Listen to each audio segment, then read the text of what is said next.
Hey, have you ever wondered what it's like to drive a Tesla Model 3 for Uber or Lyft? Well, you're about to find out. Make sure you stick around and watch the whole video to get all the tips and tricks about doing rideshare with a Tesla Model 3. Hi, this is Gabe Etzhoken with the Rideshare Guy, and I am going to tell you what it's like to drive for Uber with a Model 3. First off, you might be wondering, what is a Model 3? Well, the Model 3 is a performance sedan. It's aimed clearly at the BMW 3 Series and other European and Japanese entry-level sports luxury coupes, small coupes. But this car has comfortable seating for 5. It's got serious performance and handling. It has an all-electric range of between 220 and 310 miles. 220 miles is for the standard range plus, or 220 miles is for the base model, which is really hard to buy, frankly. 250 miles for the standard range plus, and then 310 miles for the top of the line dual motor or performance model. It all starts out at a starting price of under $36,000. Now, $36,000 is if you order off book and get the base model, but you have to actually go into a Tesla store and place your order, and you probably wait a long time for that car. But that's the base model. You don't want that car. What you want is at least the standard range plus. It's a few $1,000s more. It starts at $39,900, but it's a lot better equipped than the base model. This car, when it was first announced in, 2016, almost immediately Tesla took orders for about 500,000 of these cars, and they started building a huge number of them. They can build something like 300,000 a year. Now it's one of the best-selling luxury sedans in the United States. It outsells the actual BMW Model 3, which is pretty surprising. So once you have your Model 3, how are you going to sign it up with Uber? Well, like every other car, you can either go to an Uber Greenlight hub, which I recommend, but if there isn't one in your area or within a reasonable driving distance, you can also do it online using one of the vehicle inspection services. Check out the links that we might post on the article on rideshareguy.com to find a vehicle inspection service in your area, or you can take it to the Greenlight hub. When I took this car to the Greenlight hub, by the way, this is my mom's white on white dual motor, not performance, but dual motor long range. And when I took it there, the car was so new and had so few miles on it that they didn't need to inspect it. So that might happen.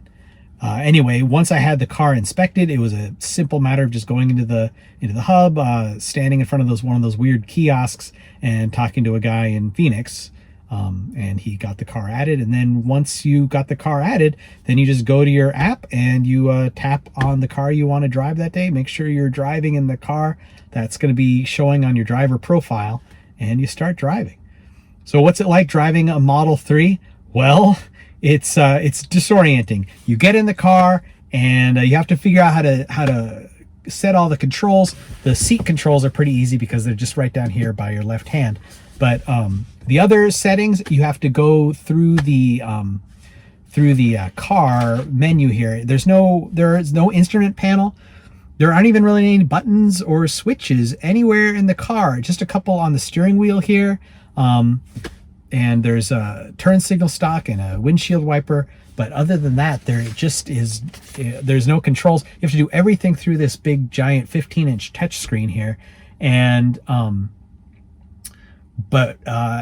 gonna spend 20 or 30 minutes. You can also get on tech support with Tesla. They're very easy to talk to, and once you get yourself all dialed in, you'll find that instead of using a key like with most cars, you get a little plastic credit card, and you can use that to give to valets, but you basically just use your phone. You set up your profile on your phone, and as soon as the car detects your phone near it, it unlocks, and you just get in and you drive off. And then when you get out of the car and it detects that you're not near the car anymore, it turns the car off and locks it up. And then you can also access all the features remotely with your phone.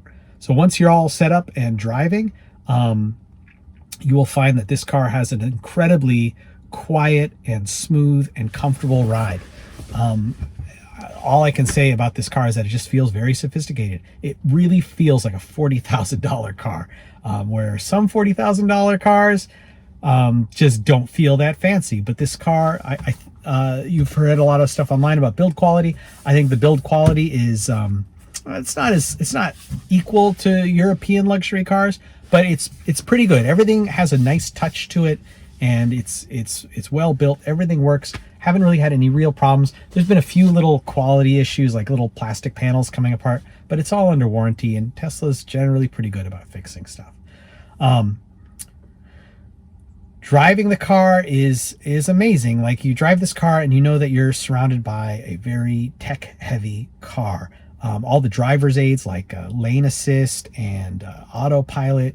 The autopilot will actually change lanes for you when you're selected autopilot. Don't confuse autopilot with full self-driving, by the way, because those are two different things.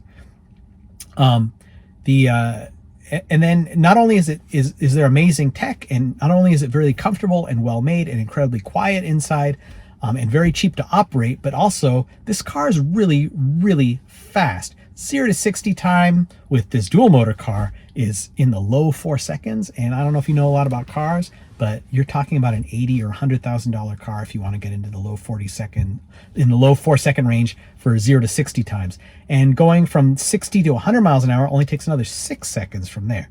So this car it doesn't just handle and perform like a luxury sedan. It handles like a Corvette or a Camaro, like something very performance focused. And the dual motor, this car starts at under $50,000. So you're looking at a pretty good deal if you're a performance junkie. The single motor car under $40,000, it will still do 0 to 60 in the low 5 seconds. You're not going to find a lot of cars under $40,000 that can accelerate that quickly. However, if you're driving around really fast all the time, you're going to find that the high speeds kill your range. And if you baby it, though, and drive it just smoothly to make your passengers happy, you're going to get a lot better range. You're going to get ranges that are pretty much right in there with the estimated range.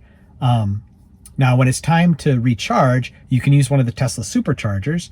And these Tesla superchargers can recharge this car at 150 kilowatt hours or faster. That means it will charge the battery basically almost more than 2 times in fast. You'll find that you get about 80% charge in less than 30 minutes. And that's pretty good.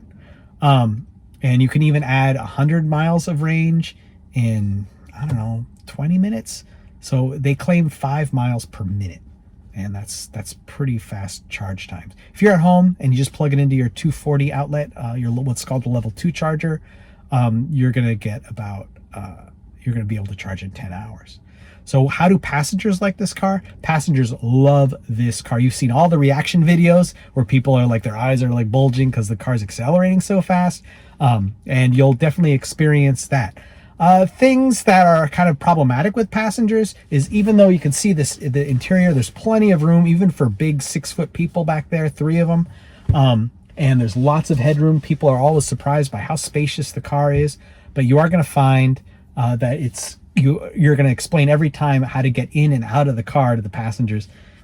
And that gets boring. To unlock the passenger door so the passengers can actually get in, you have to stop the car and put it into park.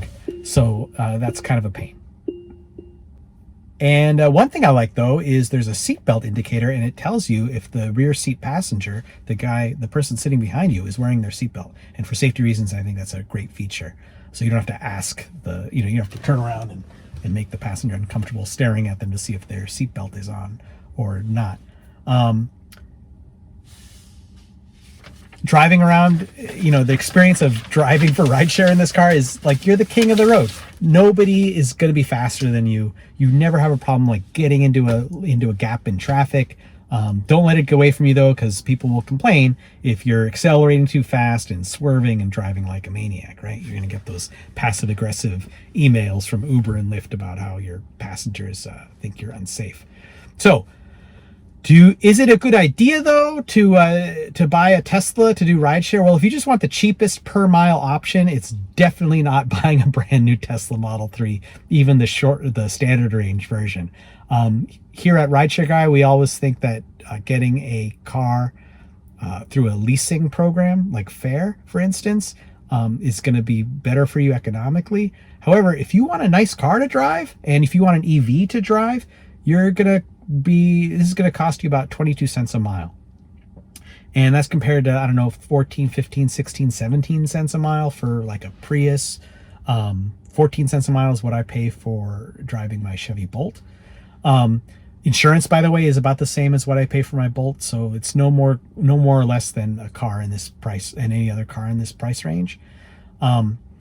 So that's going to cost you an extra $200 a month from a cheaper, over buying a cheaper car.